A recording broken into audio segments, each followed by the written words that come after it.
Hey guys, it's Jeff. I just want to wish everyone a happy new year, happy 2018. Thanks for everyone subscribing to me and being very supportive of me and my channel. I got a lot more content coming, a lot more cryptid, Dogman stories, some creepypastas, some own personal accounts, and some other surprises along the way to come this year. So I just want to thank each and every one of you guys, and even if you haven't subscribed and you're just listening to the story, thanks for listening. It really means a lot.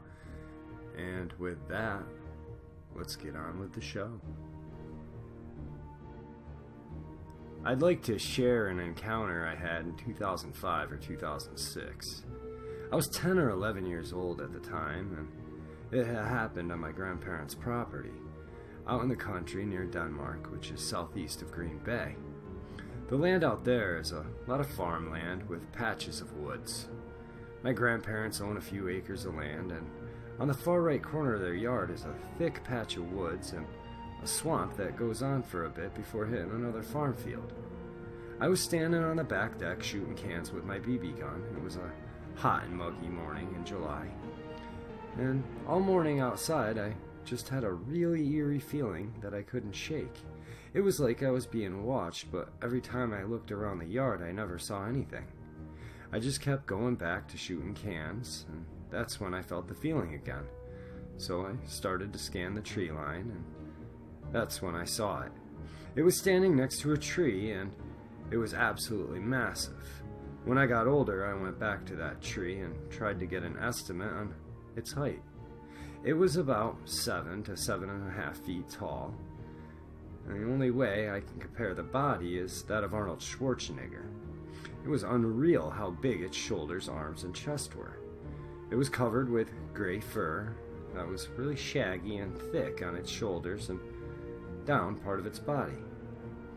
I know when people describe the Dogman, you hear a lot of, it looked like a timber wolf standing on two legs, or it had the head of a German Shepherd. This was not that at all. The head and face looked like a werewolf. It had pointed ears on the top of its head, its eyes were yellow and almost seemed to glow, even in the daylight.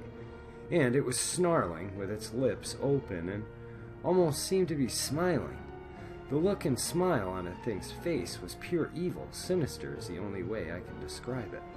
I don't recall if it had a tail or not, and I feel like the legs looked like that of a human's, and not bent like a dog's. However, I was mostly looking at the head and body. After what had been only about 10 seconds but felt like hours, without warning it broke eye contact with me, and took off sprinting to its right. It went through some really thick brush, emerged further down the tree line, and took off into the woods. The thing is, no person could clear what it cleared in the time that it did. It was seconds that it ran, probably a good 50 to 60 yards, and it was all thick brush through there. Being absolutely terrified, I went back into the house and didn't go outside for the rest of the day. Funny enough, my aunt came up to me later and said, "I heard some strange things outside last night. I've been meaning to tell you, but I didn't want to freak you out." I didn't tell her what I saw, thinking she'd think I was crazy or making it up, but I insisted she tell me. She said she heard a loud growling and snarling walking around the house the previous night, unlike anything she's ever heard before. I still visit my grandparents quite often and haven't seen anything since. I haven't heard of any other reports from the area, but I know there was a Bigfoot road crossing just down the road back in the 60s and 70s. I lived the first 9 years of my life in a village. It wasn't a small place, but everybody knew each other and everybody knew about the weird stuff that would happen once in a while, but nobody spoke about it. My first encounter with the strange happened when I was 7. It was nighttime, and me and my friends were at the only park there. Our parents were at a restaurant nearby, and some of the older kids were also at the park. At one point, I was alone, sitting on the slide, when the streetlights went out. So I'm sitting there in the dark, and I look at the house across the park. Above it, hovering, was a silver flying saucer. I watched it for about 5 minutes before it disappeared. I decided not to tell the others, but when I approached them, they asked me if I saw it. On the same night, around 12:30, my mom and I started heading home. As we were walking near a turn in the road, by a little dirt road on the right side that led to a couple more houses, suddenly my mom stops me.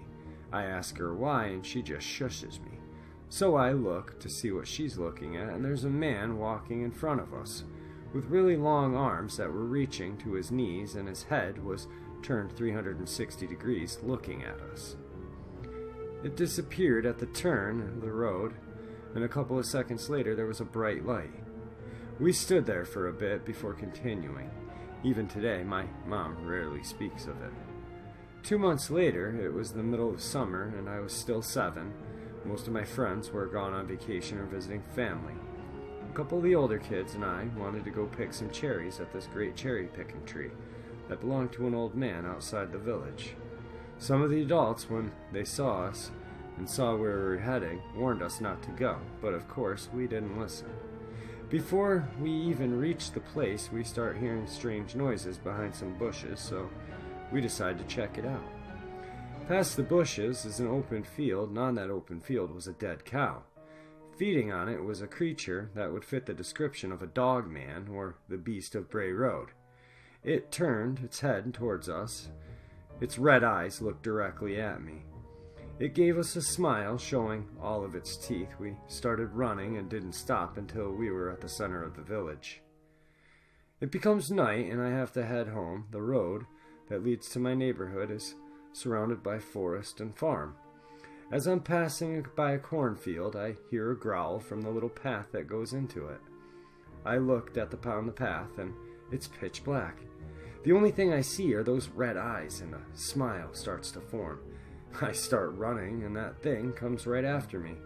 It's gaining on me, and I swear it says, "You are mine," in a deep, menacing voice. At this moment, our neighbor's dogs start barking, and I see them coming down the road. Thanks to them, it lost its momentum for a bit, and I managed to reach the front gate. I climb over it and sprint across the yard into the house. The dogs continue to bark for a while. Even today, 13 years later, I sometimes have nightmares about it. When I was 8, it was evening, and I was playing at the park when I looked up at the sky and saw a bright yellow star falling down. I thought, oh, a falling star, but it suddenly stopped and started doing some maneuvers before flying up and disappearing. 2 weeks later, me and a friend are near the place where we had the encounter with the beast when he spots the same object falling down in the distance. We watch it as it stops and hovers above the forest before landing into it. The next day, we are out there again with a bunch of kids telling them about the star when we see the field next to the forest in flames, which would disappear and reappear in a different spot. Maybe somebody could explain what I saw, but I know this village where I lived in Bulgaria is completely creepy. In 1983, a Kentucky woman reports that on her way home on Highway 94, she spotted a creature in plain daylight. I was in my little red Mercury Bobcat when I saw a tall, slender creature on the side of the road. She claims the unidentified animal just jumped up out of the field about 50 feet from her vehicle, ran across the road like a gorilla. It was using its arms and legs, heading into the marsh-type land going towards Kentucky Lake. She says she got out of the car and hollered at it. The animal then stopped, turned around, and began looking straight at her. Reportedly, as fear sank in, she headed back to her vehicle and locked the doors. I waited a few minutes while the creature was still visible. This was rush hour, but the odd thing is that there was no other vehicles in sight, she recalls. So, she says, hoping someone would come along, she waited a little longer. I could flag them down and they could see the creature also. She described the creature as 7-foot-tall, hairless animal with pink skin, a long torso and arms, hands similar to that of a human, and short legs. Its neck was longer than a human's, and it held a small head with pointy ears. She said the face hosted intelligent eyes and a pig-like snout. She believes the being was a young one and it reminded her of a teenager, mischievous but not harmful. I would describe it as a cross between a primate pig and a human. As soon as she got home, she told her husband about the encounter and he didn't take her serious. He thought she was crazy, but she knows what she saw. She believes that she saw the Dogman, a cryptid reputed to live in the northwest quadrant of Michigan's Lower Peninsula, although other sightings have been reported in different locations, such as Kentucky. The beast was first reported to be seen in 1887 by two lumberjacks who described it as having a human body in a dog's head.